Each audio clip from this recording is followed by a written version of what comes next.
We will bring up a team, though, that did win their division just a season ago, switching over to the gridiron. My Tennessee Titans, who have now acquired a premium player in Julio Jones, one of the best receivers in the game. He's coming back. Is he still, though? What's that? Is he still, though? Is he still? Still one of the best. You're saying he's still one? Yeah, that's what everyone's arguing. Yeah, I would believe so, given that he only played 9 games last year and had almost 800 yards. So if you just do that times 2, he was on pace for a 1,600-yard season. So well, then you have to add 300 yards to that for not having to play with Matt Ryan anymore. Well, maybe so. And you have to think we're also adding a game, too. So that's true. So add 400 yards to that. Yeah. So, no, I 100% believe Julio is ready to go. According to himself, I saw an interview with him. He said he is 100% healthy. So, in his own mind, at least, he believes he's ready to go.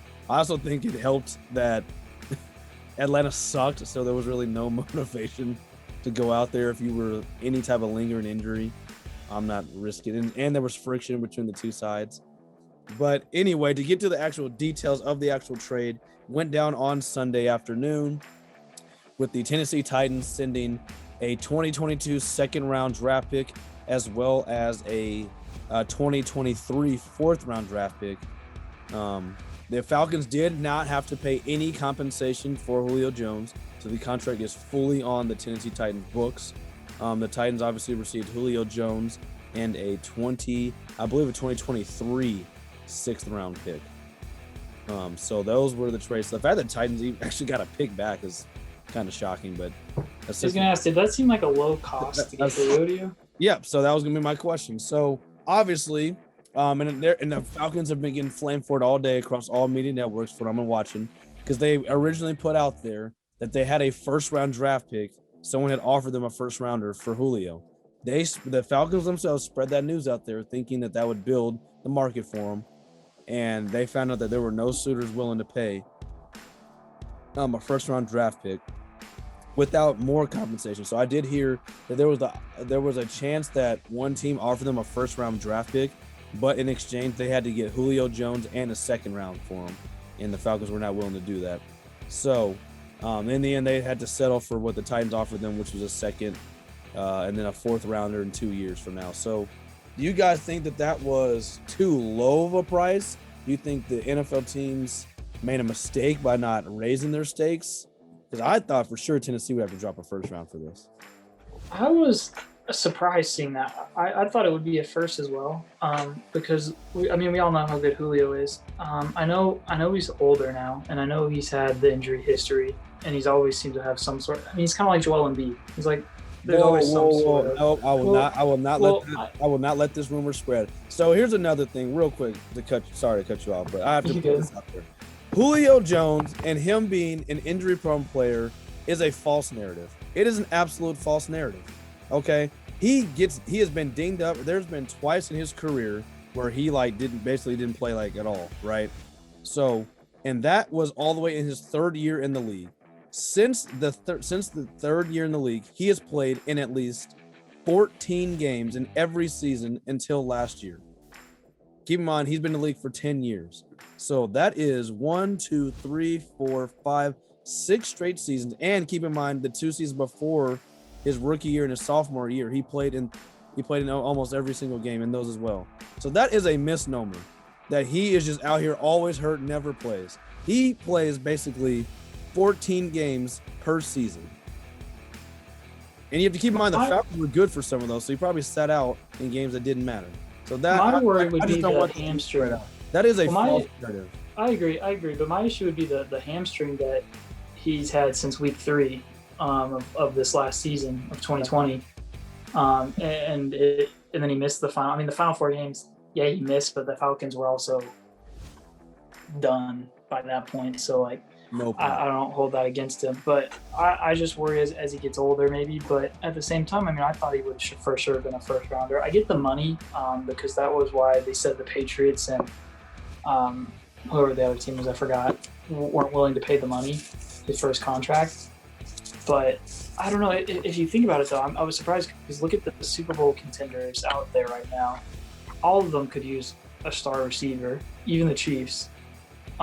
So I was surprised to see only the Titans actually make the move for him.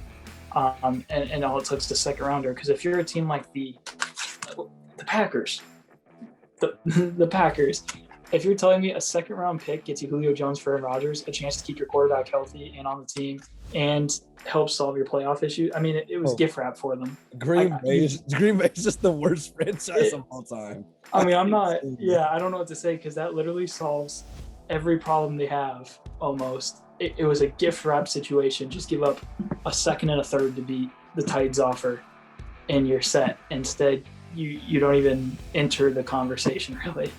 So I don't know what to say about that. Good for the Titans for being the team to pull the trigger. I was surprised no other team wanted to. Maybe they were scared off by the age, I guess, but I mean, in the contract. But at the same time, you're in win now mode. If it doesn't, you gotta. I see it. If I don't know how the Titans. I'll let Toby go after this. Like me personally, as a fan who follows every game. I mean, our defense was atrocious last year, and I mean, we made some changes, and I think we made them for the better. But I don't know if that put us on the Chiefs level. I think that we're still in that second tier in the AFC. So how our roster was currently constructed, I don't think that put us on the Super Bowl caliber level.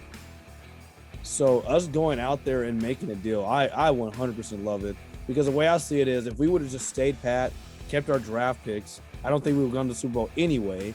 Which, I mean, and then eventually our players, Derrick Henry will get older, Tannehill will get older, and so then we missed our window of opportunity with those players. So I'd rather take a risk, see if it doesn't work out, say Julio is what everyone says, he's injury prone, which he's not, but says he's older, doesn't live up to the billing.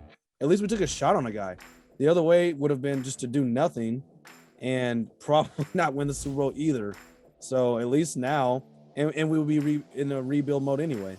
So at least now we are giving ourselves the best opportunity. So that's how I see it, but I'll let Toby go now.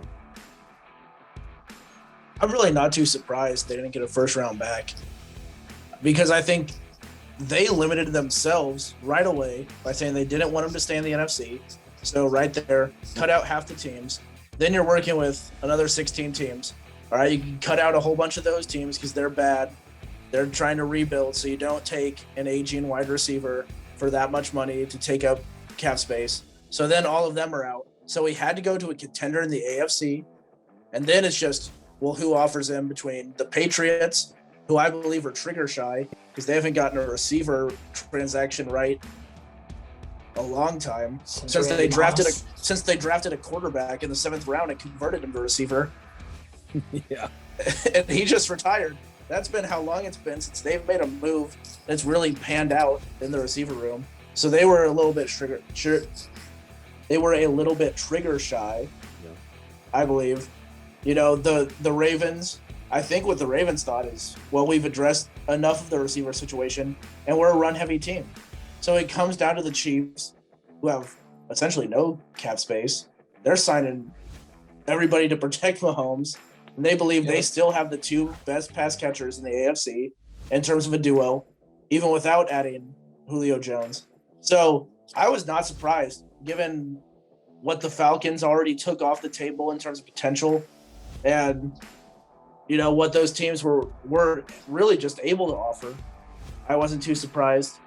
The Titans, they were a team that I thought made sense as soon as Julio getting traded. You know, as soon as that became a possibility, the Titans were a team that made sense. I like the move for the Titans because of all the reasons Gannon said. You've got to make the move. If you stayed pat, I don't think they were better than the Browns. No offense. I don't think they were better than the Browns. I don't think they were better than the Bills. Had they stayed pat, I think this move, you know, even if the defense doesn't show up, at least you have another go-to guy. And I will say, I don't think that this move necessarily benefits Julio in terms of stats and everything like that. Who it does benefit is A.J. Brown. Yeah. Because I saw what Calvin Ridley did in Atlanta with Julio Jones taking away some of the pressures. And Calvin Ridley, one of the best red zone receivers in the NFL, at his size, A.J. Brown should be absolutely impossible to guard in the red zone one-on-one. And I mean, most of the time they're giving the ball to Derrick Henry down there anyway. So, and that's a whole. I agree completely. A lot of options. AJ Brown, I think, has to be probably the happiest guy on the team about it. Obviously, Tannehill's going to love it. He completes all of his passes off play action anyway, so as long as he's got Derrick back there, he's happy with what he's got. But I Diggs versus Adam Thielen without Stephon Diggs. With Stephon Diggs, he's not the only guy out there. He's free to run wild. Without Stephon Diggs, it's hard for him to be the only go-to guy. I think AJ Brown now can be Adam Thielen with Stephon Diggs. 100%. Yeah. I mean, there's a reason. Great receivers like to play with other great receivers. Like, I've been a receiver in college. Like, it's not fun just to go out there. I'm not saying you don't want to be Megatron. You don't want to be quadruple teamed. Yeah, no, it's not fun just to be the only superstar receiver out there. Get the ball thrown to you a million times. Yeah, you get your catches, but like if the team's whole plan is just to stop you, it's not gonna be that fun. So I know AJ Brown. There's a reason he was by far. Not only does he look up to Julio, but I mean he knows there's gonna be so much pressure now. Because what do? Do you stop? Do you double team Julio or do you double team AJ Brown? And either way, God bless. Then Derrick Henry. God bless your secondary receiver. And another thing, exactly what I was about to get to, Connor just said, Derrick Henry. And this is why I don't think Julio will have the same stats, which is fine. I mean, he's older anyway. I'm not expecting Julio to go out there and get 1,500 yards and 17 touchdowns next season. That's not what we even need from him. We went to the playoffs with Corey Davis getting less than 1,000 yards. So if he can just do that, that's the same guy. So, no, what this does is it puts fear in the defensive scheme, schemers. Because I don't know what you do. If those guys are all healthy, Tannehill's at his best, Henry's good, AJ Brown and Julio are healthy, I don't know what you do. Because if you put 8 guys in that box and leave those 2 one-on-one, good luck. And then if you start double teaming guys on the outside, Derrick Henry's going to have a field day. He rushed for 2,000 yards last year with 8 men in the box. So I don't know what you do when you have another guy who potentially can go for 1,500 yards on the outside if you're not careful. So Derrick Henry, I mean, and actually I kind of like it too because I think we'll throw the ball a little bit more so he doesn't get 300 plus carries because that's going to be taxed on his body. So I think that'll make him more fresh for the postseason, which we saw last year. He didn't have a great game in the playoffs. So I love it all around because you're going to have to be really creative on the defensive side to stop the Titans, who also get their best pass blocker back in Taylor Lewan as well. So you get a better receiver, you get your best offensive lineman back on top of all of that. I have a good secondary.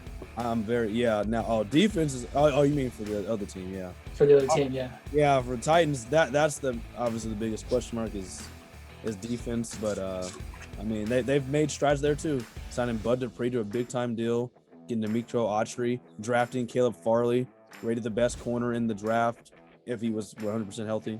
So. Can I just say how dumb the Falcons were to rule out trading him to a team in the NFC because they're not competing for the NFC. Like Toby said, they limited their options, but they're not even competing in the NFC. So why are you afraid of trading him to like the Giants?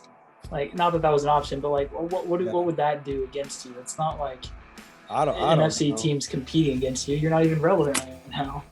Yeah, in their own mind, they still have an MVP winning quarterback. They did just sign, in my personal opinion, the best talent in that draft. I think Kyle Pitts. I think Kyle Pitts should go to be on like the highest rated player in that draft. So I think that they got their next Julio. So I don't know, but I agree that's very questionable on their part. I just want to say Patriots really broke them.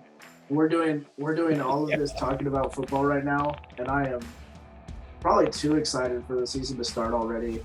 Oh, I need the Chiefs to run it back. I'm ready for Madden. Dude, people are actually going to play with the Titans on Madden. You never play with the Titans on Madden. That's true. Yeah, you'd have Julio, AJ Brown. That'd be a fun team. I'm just thinking about the AFC now. You got the Bills. You'll have the Browns fully healthy. Odell back.